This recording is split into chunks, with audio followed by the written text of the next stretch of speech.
Hey guys, how's it going? Welcome to my video. All right guys, let me tell you guys how I fixed my car the other day.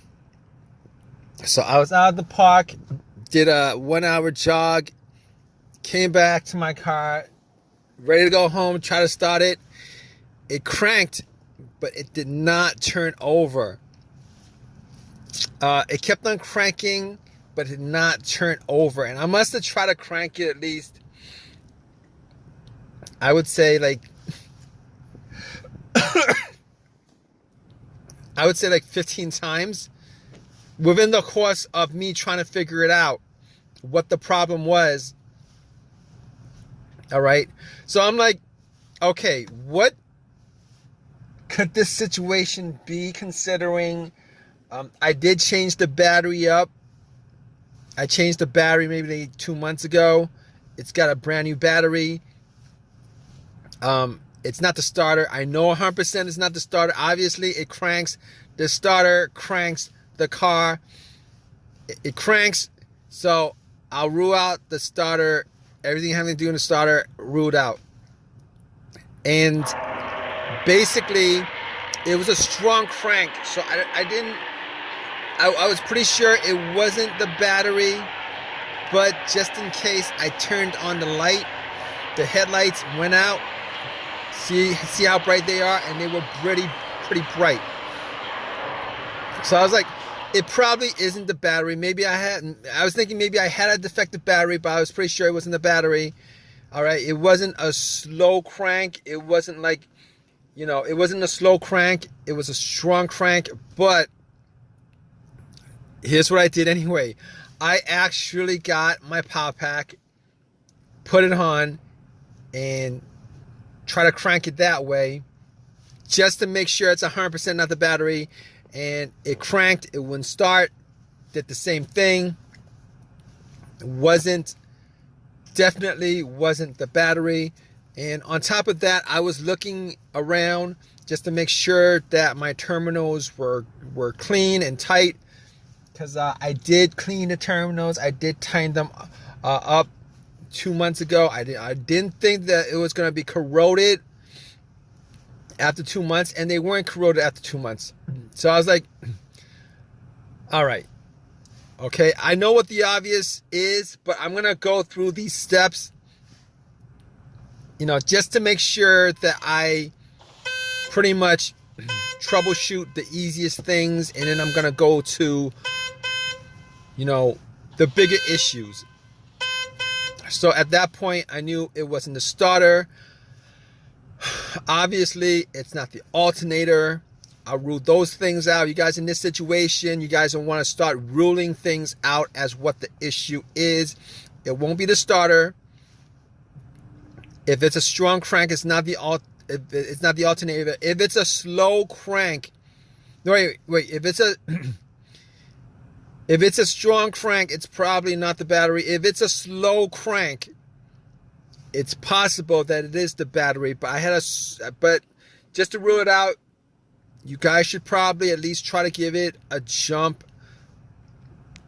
This situation, just to make sure it's 100% not the issue. All right. So it's not a slow crank. It's a very strong crank, and it cranks up pretty strong. All 15 times that I try to crank it up. So I can rule out those things. Check all the terminals, rule that out. And the negative wire, I could rule that out too, because I wouldn't be getting a strong crank. Well, it's possible. It's possible that it could be the negative ground wire that could cause that issue. It's very possible, maybe. But I was getting a strong crank, so I was pretty sure that all the wiring were tight and good, and it wasn't with the negative or the battery or any of the other stuff. So moving on from that, I'm thinking to myself, okay, maybe it's a fuse. Maybe it's a fuse, the fuel pump. Maybe it's a relay to the fuel pump. Maybe it's the fuel pump itself. Could be the car's computer, all of those things. All right, and I'm going to help you guys troubleshoot this because I troubleshooted it. All right, it's how I troubleshoot this whole entire issue. All right, you guys have this situation. This is how you guys troubleshoot this issue. All right, you guys have a crank, but it won't turn over. Here's how you do it. All right, maybe it's the car's computer. Now, I was not getting a check engine light on the car. I was not getting a check engine light on the dash. So I could pretty much rule out a whole bunch of things. All the sensors, all the things that be caused by the sensors, I could pretty much rule out. There was no check engine light. And I'll tell you guys what, when I actually, when I actually put an OBD2 on it, okay, when I put an OBD2 on it, first of all, it actually read.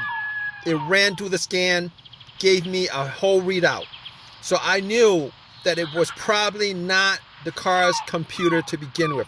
That's very important. There are situations where the car's computer has issues communicating with the car itself, whether it's a wiring issue, whether it's a blown fuse issue, a short or whatever. Sometimes that occurs.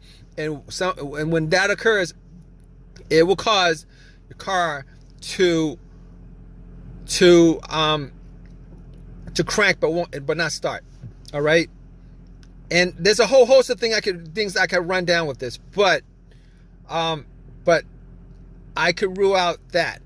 All right, and the fact that there was no check engine light on the dash, and then when I read the whole OBD2, there was not a single code that came up. I could rule out anything having to do with the mass airflow sensor, could rule that out. I could rule out the crankshaft, camshaft. I could rule all that out. And I could probably rule out the throttle position sensor on top of that.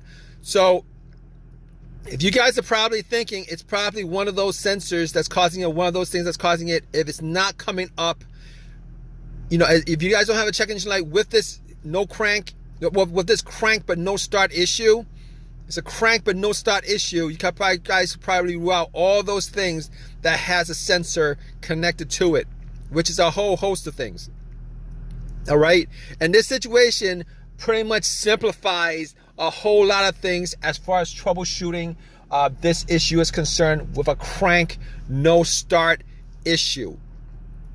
All right, so let's go down from there. All right, now I'll tell you what. All right, I wasn't able to get my car started at the park, so I had to call AAA, had them tow my car to my house so that I could actually do a bunch of tests. I didn't have my tools with me, so I wasn't able to get it started. All right, I assumed that it was a couple of things. So when I got home, I had to pretty much go through all the fuses. All the fuses were good. All right, all the fuses were good. So next up would be the relays.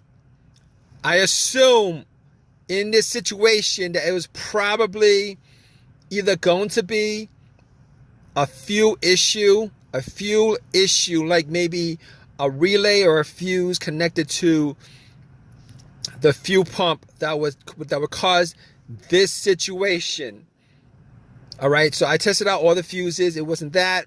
As far as the relay was concerned, I did swap out the fuel pump relay with another relay, with a similar relay, with the same exact number. So I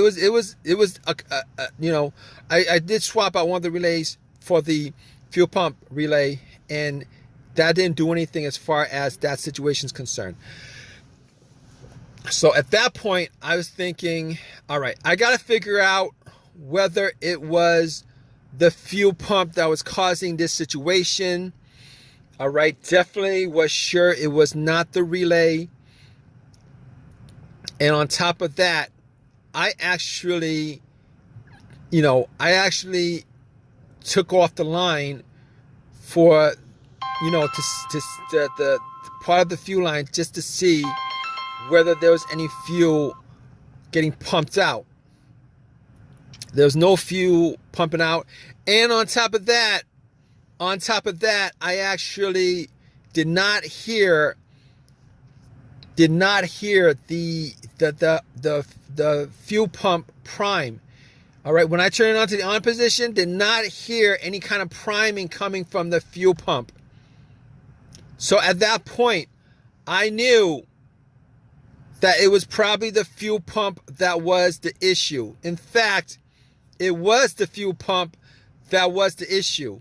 Now, I was hoping that it would have been the fuel pump relay. If it was the relay, it would have been a quick fix.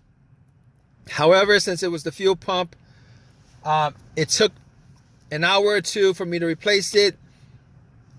Got the car to start afterwards after it was replaced. It was the fuel pump that was the problem. If you guys have a crank no start, like a whole bunch of other scenarios, no start scenarios, what you guys do need to do is, you guys need to troubleshoot it, because it could be, like I said, a variety of things that would be causing these kind of situations. Hopefully, if you guys are in the same situation, this video has helped you out in some way. Maybe it's a fuse that was blown or something like that. Hopefully, you guys got a simple fix for you.